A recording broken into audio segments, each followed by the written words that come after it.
What is a cab car? A cab car is a non-powered rail vehicle with a driver's compartment allowing trains to be operated from the opposite end of the locomotive.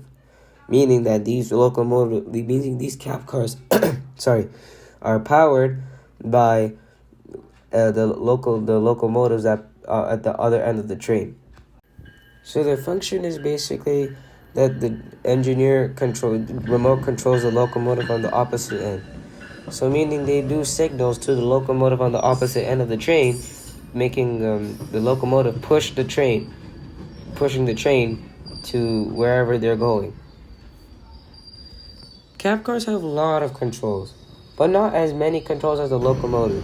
The only main necessary controls they have is gauges to operate the train, speed, braking controls like emergency brakes or slowing down.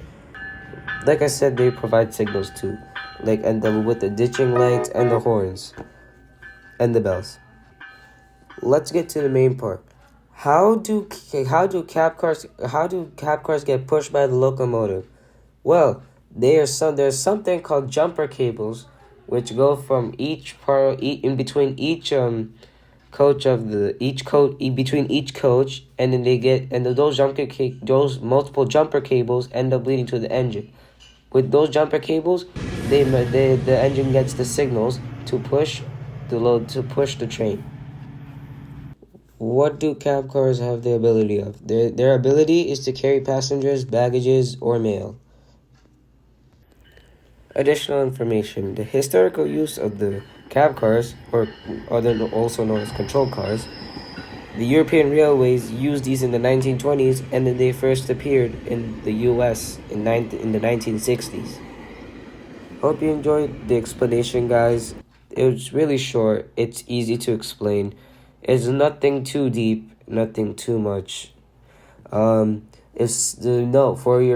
those who think cab cars use power, no, they do not. How can I prove this? If cab cars really used power, they would emit emissions like smoke, like how do diesel engines do. So that's kind of one point to prove it. But to your answer, no, cab cars do not use power. The locomotive gives the cab car the power. If someone asks you, do cab cars use power? Tell them no and use this video to explain them, or you explain them yourselves. Thank you.